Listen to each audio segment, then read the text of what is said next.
घना जंगल था जहां तरह तरह के जीव रहते थे।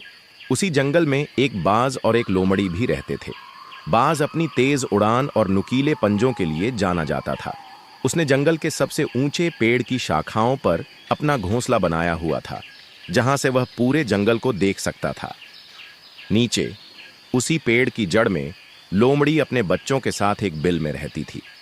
वह चालाक और तेज थी, जो हर दिन अपने बच्चों के लिए खाना लाने जंगल में घूमती थी। दोनों एक दूसरे को जानते थे और बिना किसी झगड़े के साथ रहते थे। लेकिन बाज को अपनी ताकत पर बहुत घमंड था। एक दिन सुबह जब सूरज की किरणें जंगल में फैल रही थीं, लोमड़ी अपने बच्चों को बिल में छोड़कर भोजन की तलाश में निकल गई। वह जंगल में घूम घूम कर छोटे जानवरों की तलाश कर रही थी ताकि अपने बच्चों को खाना खिला सके। उधर बाज ने ऊपर से देखा कि लोमड़ी के बच्चे बिल के बाहर खेल रहे हैं। बाज को बहुत भूख लगी थी, लेकिन उसे शिकार करने के लिए दूर नहीं जाना पड़ा। उसने सोचा, मैं जंगल का राजा हूं, मैं जो चाहूं कर सकता हूं। लोमड़ी मेरा कुछ नहीं बिगाड़ सकती। बस फिर क्या था, बाज तेजी से नीचे झपटा और अपने तेज पंजों से लोमड़ी के एक छोटे बच्चे को उठा ले गया। बच्चा डर के मारे चीखने लगा, लेकिन बाज उसे अपने घोंसले में ले गया और वहां बैठ गया। जब लोमड़ी जंगल से वापस आई तो उसने देखा कि उसके एक बच्चे की कोई खबर नहीं थी। वह बेचैन हो गई और उसे इधर उधर ढूंढने लगी। तभी उसने पेड़ की ऊंचाई से कुछ पंख गिरते हुए देखे। उसे तुरंत समझ आ गया कि बाज ने उसके बच्चे को उठा लिया है।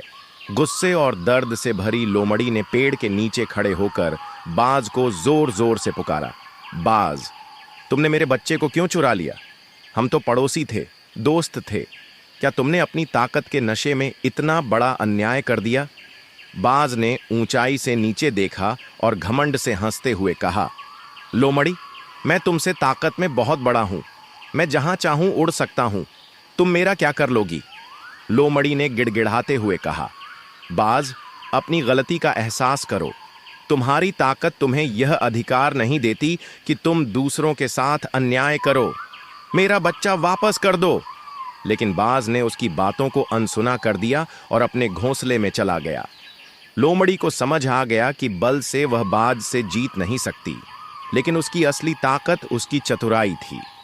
लोमड़ी ने पास के जंगल से सूखी लकड़ियां, घास और पत्तियां इकट्ठी कीं और धीरे धीरे उन्हें पेड़ के चारों ओर जमा करने लगी। जब पर्याप्त सामग्री इकट्ठा हो गई तो उसने 2 पत्थरों को रगड़कर आग जला दी। धीरे धीरे धुआं उठने लगा, फिर लपटें भी ऊपर तक फैलने लगीं। आग तेजी से पेड़ की ओर बढ़ने लगी और उसकी लपटें बाज के घोंसले तक पहुंच गईं। अब बाज को अपनी गलती का एहसास हुआ। बाज को समझ आ गया कि अगर आग और ऊपर पहुंची तो न सिर्फ उसका घोंसला जल जाएगा, बल्कि उसके बच्चे भी खतरे में पड़ जाएंगे। वह बहुत घबरा गया और जल्दी से नीचे देखा। डर से कांपते हुए बाज ने लोमड़ी से कहा, लोमड़ी, कृपा करो, आग बुझा दो।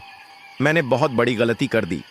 मैं अपनी ताकत के घमंड में अंधा हो गया था। मुझे माफ कर दो। मैं आगे से कभी ऐसा नहीं करूंगा। लोमड़ी ने कड़क आवाज में कहा, अगर तुम सच में अपनी गलती मानते हो तो मेरे बच्चे को तुरंत वापस करो।